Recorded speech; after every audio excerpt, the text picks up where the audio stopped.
Welcome to Back to Life, a podcast about living a more intentional and fulfilling life.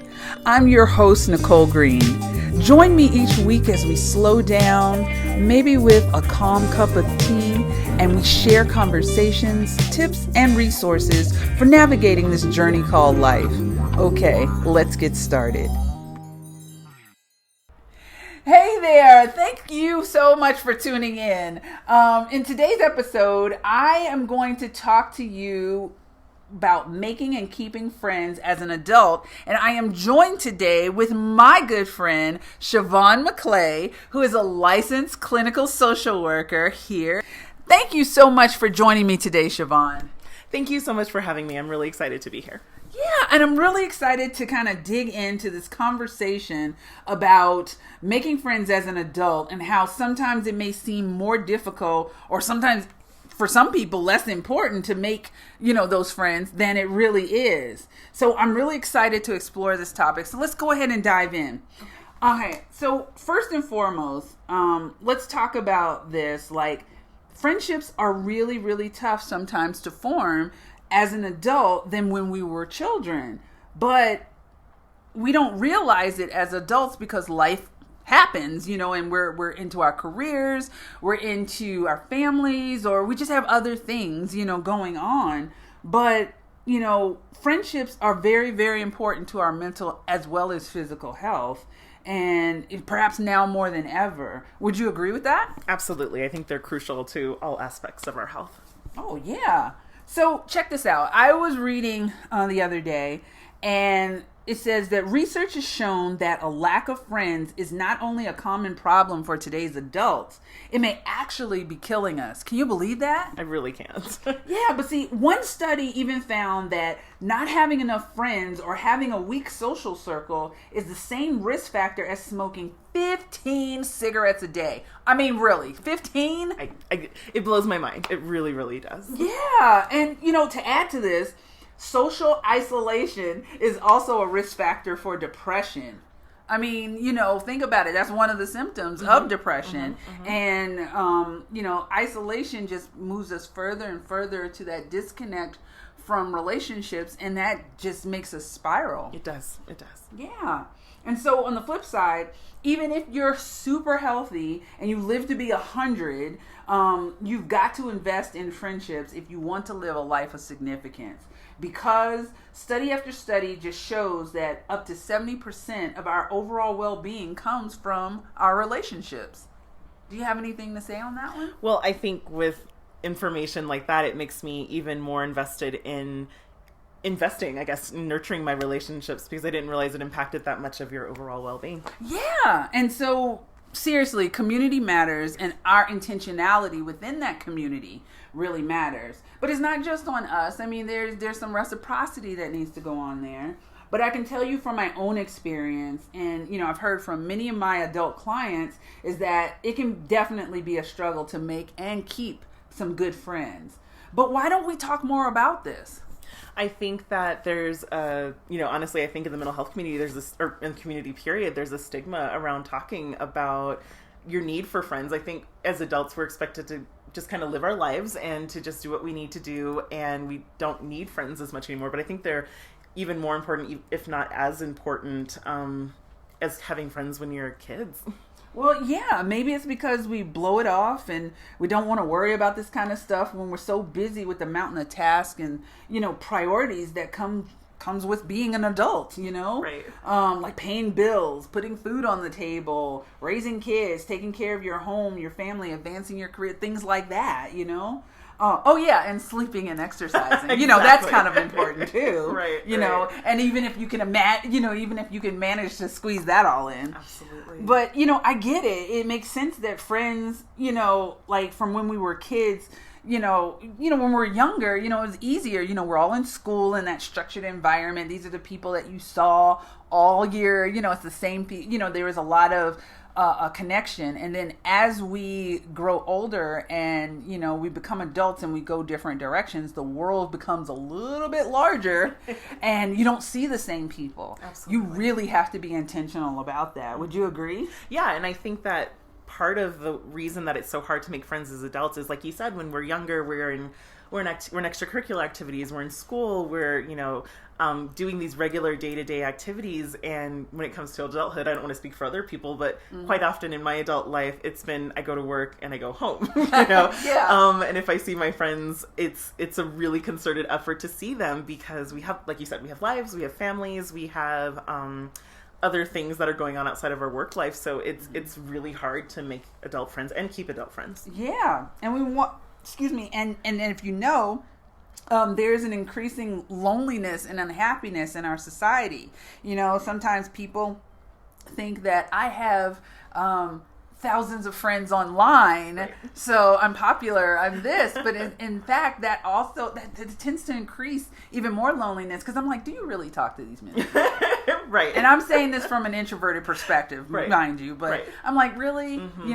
So it's like, for us to be really intentional about the people that we spend our lives with, or we share our lives with, it is so important. So what is it that what can we do about that? What can we do about this? I mean, the question still remains, how can we invite healthy friendships, because that's important. Yes, it is. Healthy friendships into our lives and maintain them, without going crazy, sacrificing all these priorities and losing sleep. Mm-hmm. What are your thoughts on that?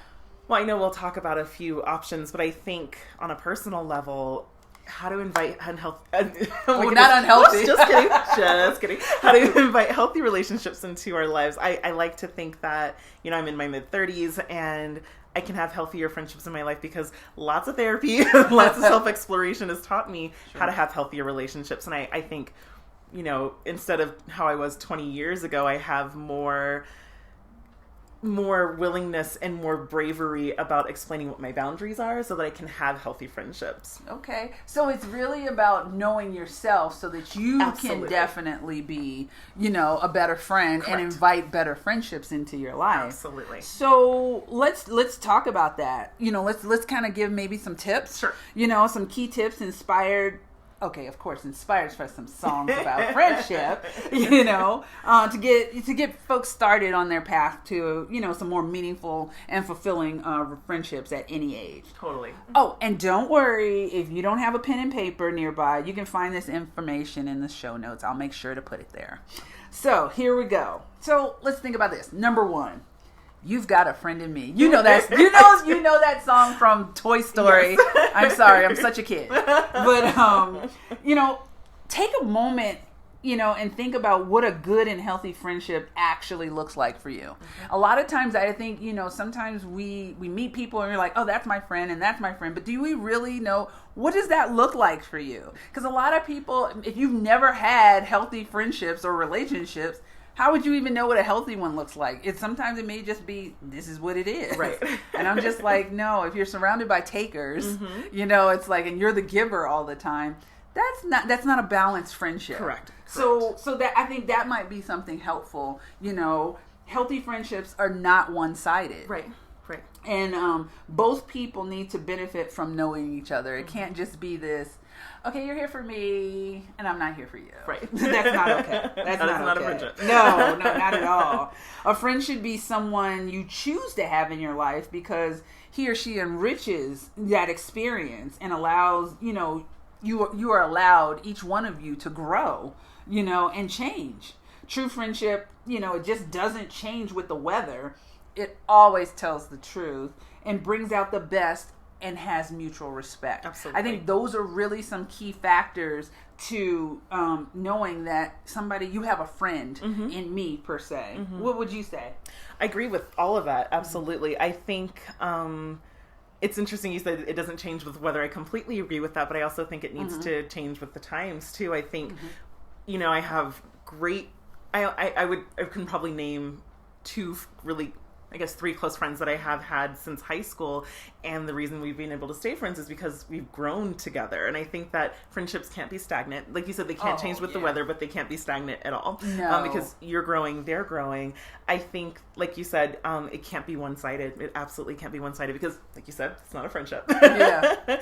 And it just has to be, I think... It's a transaction. Yeah, it's a transaction.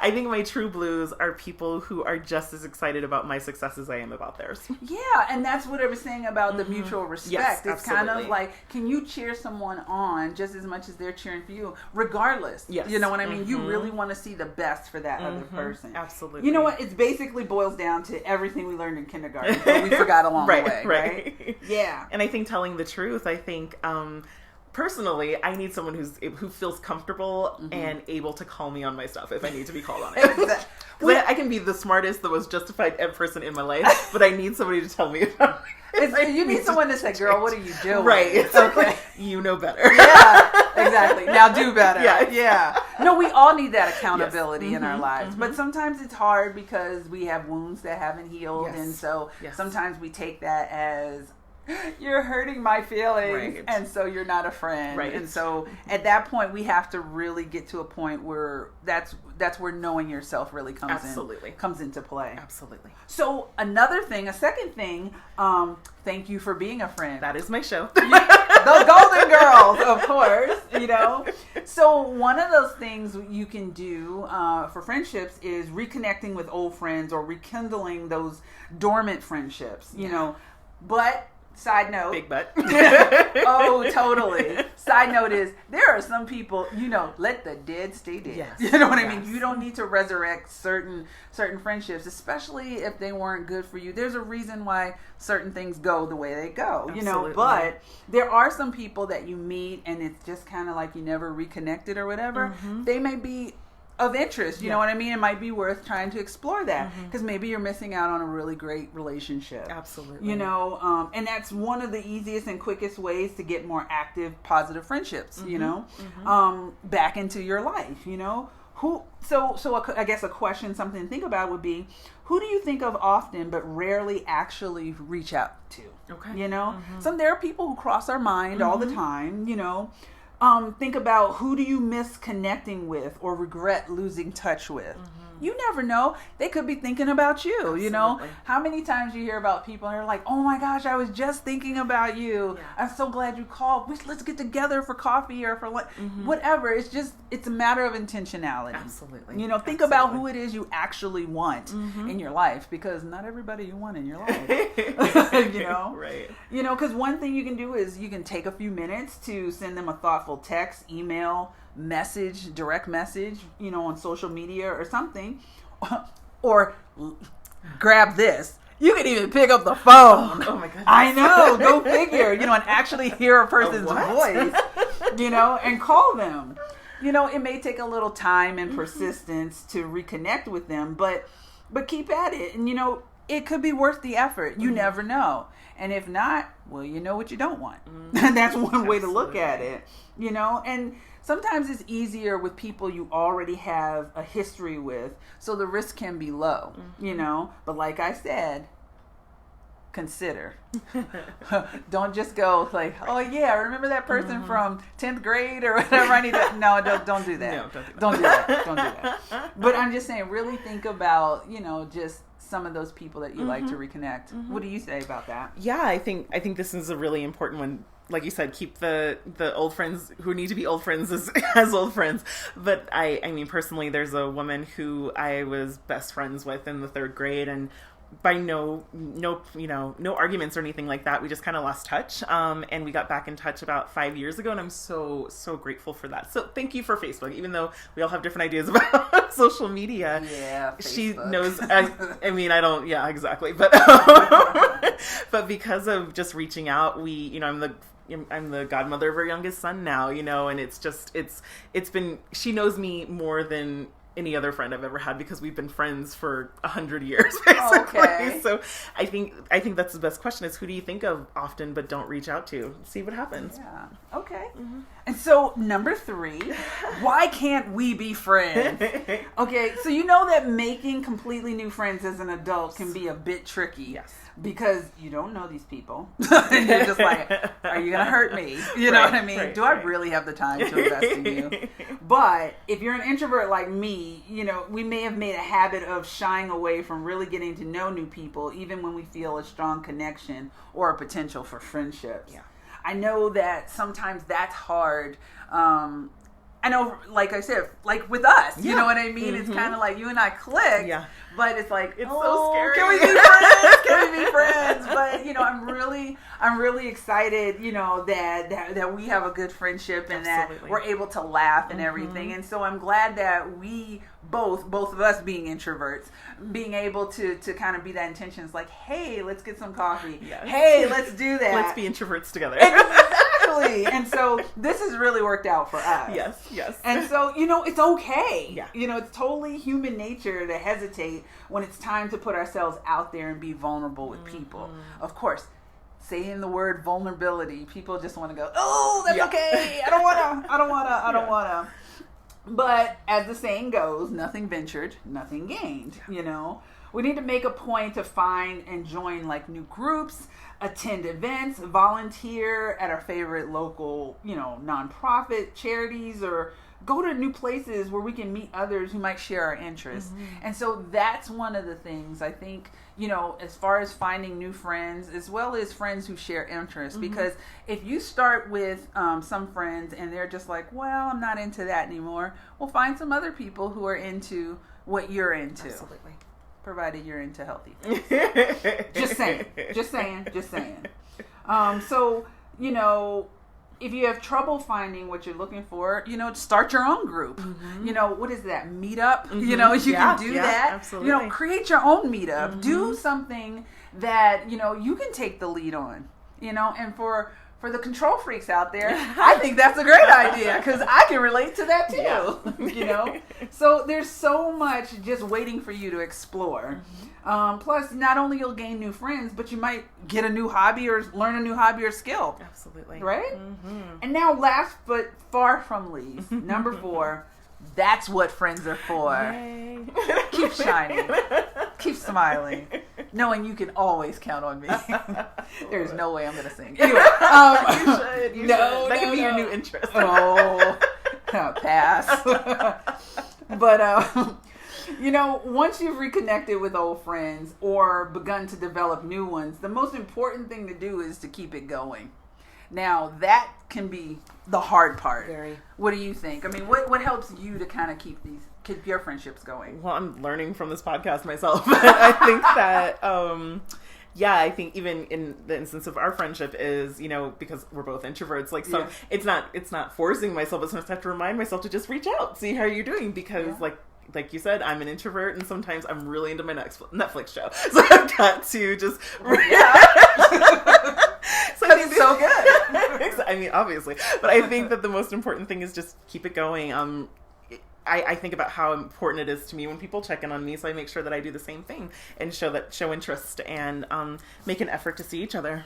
Yeah, I think that's so important. You know, don't let the relationships gradually fade out of your life like last time. You know, do whatever you have to do to maintain and nurture them. After all, you want to have great friends, and you also want to be a good friend. Absolutely. No matter what stage of the friendship, it's important to remember that both rekindled and budding friendships, or any other relationships for that matter, it just needs to be nurtured. It's so important. Okay, and how you can do this is listen more, talk less. We talk too much. We do. We just talk too much. If somebody wants your advice, they'll ask for it. True. You know, but sometimes it's really important. Sometimes we just need to vent. Yeah. So just listen and try to be in tune with what somebody else needs, because it's not always about us. We can also know that sharing is caring. Open up and be vulnerable. See, there's that word, vulnerability. Oh my goodness, you know. Reciprocating vulnerability with your friends is just as important. And, you know, it's hard to open up to people who don't do the same with us, no matter how good of a listener they are.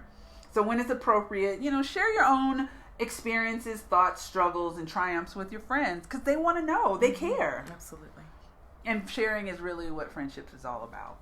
And then also check in and don't check out not for too long. You know, make sure you're proactively keeping in touch with your close circle of friends, even if all you can manage to do is send them a text and just saying, I'm thinking of you.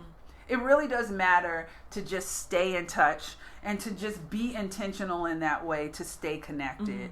If you stay connected, your friendship we'll stay connected. Absolutely. Instead of just, like you said before earlier, just stagnating. And that's not going to be helpful at all.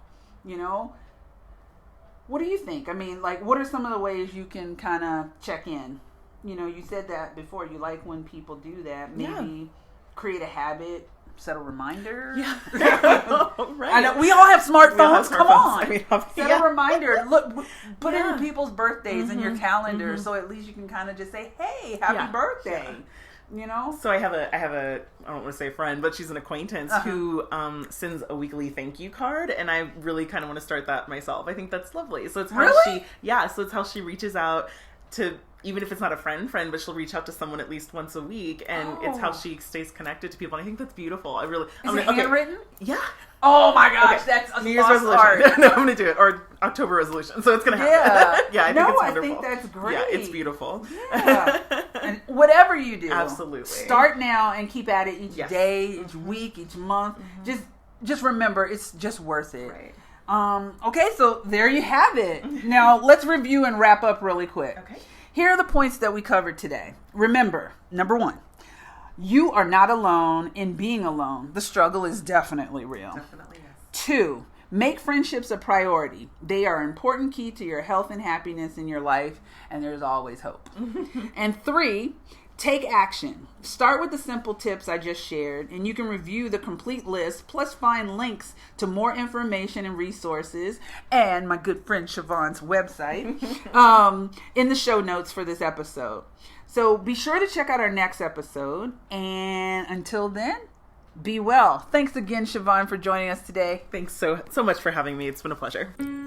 Thanks for listening to this week's episode of the Back to Life podcast. Be sure to click subscribe so that you'll continue to engage with our new Back to Life community. Oh, and don't forget to follow me on Instagram at Hey There Nicole Green for more inspiration and tips on intentional living.